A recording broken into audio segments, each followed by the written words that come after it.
Shifu, আজকে তোমাকে আমি একটা গায়ের মোল দাঁড়িয়ে একটা গল্প বলবো।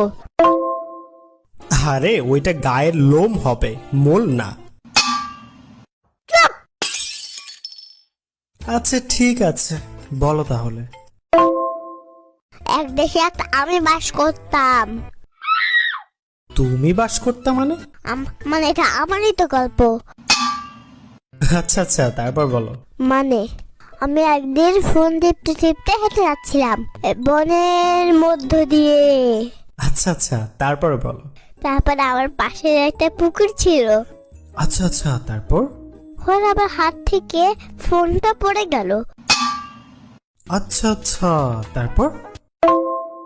আমার মনটা খুবই খারাপ হয়ে গেল, আমার খুব কষ্ট লাগছিল। হাই রে, তারপরে কি হলো? আমার মন খারাপ করে একটা গাছের নিচে বসে পড়লাম। বসে বসে চিন্তা করছিলাম। হঠাৎ তুমিও পুকুরের ভিতরে পড়ে গেলা নাকি? কথা বলতে পাঠ করা লাগলো। এবার একদম বসে না, সে বিরক্ত করা শব্দ নয়। আচ্ছা ঠিক আছে, তারপরে বলো।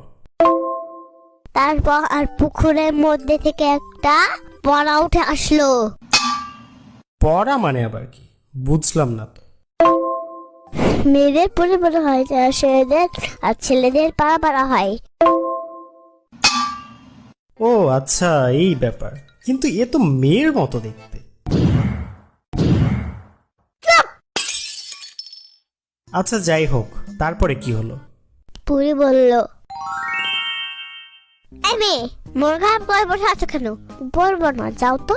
এমনি আমার ফোন পানিতে পড়ে যে আমার মন খারাপ। তারপরে পরে শোনা ফোন তুলে বলল, দেখে তোমার ফোন। তারপর আমি বললাম, তুমি কানা? আমার কি চোখের সমস্যা? আমার তো এমনি ফোনে দাও। আমার এমনি ফোনে দাও। আমার তো এমনি ফোন, আমার তো শূন্য ফোন না। আরে বাবা, তারপর? তারপরে পরি বলল, আমি একটু ওয়েট করলাম, পানির ভেতর থেকে আসি। তাই এই কথা বলে পরে ডুব মারলো। আচ্ছা আচ্ছা, তারপর? এসে আমাকে বললো, এই রূপার ফোনটা কি তোমার? পাকা ছাড়াকে থাকাস, তোকে দেখে আমি আগেই বললাম যেটা আমার ফোন না, আমাকে যেটা ফোন আমার সেটা এনে দে।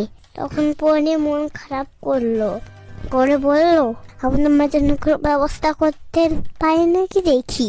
আমার ফোনটা নিয়ে আসলো, ডুব দিয়ে আমার ফোনটা নিয়ে আসলো। মুনিয়া, দেখি তোমার ফোন, দাও আমার ফোন আমাকে ফিরিয়ে দাও। পরে আমার ফোন আমাকে হাতে ধরিয়ে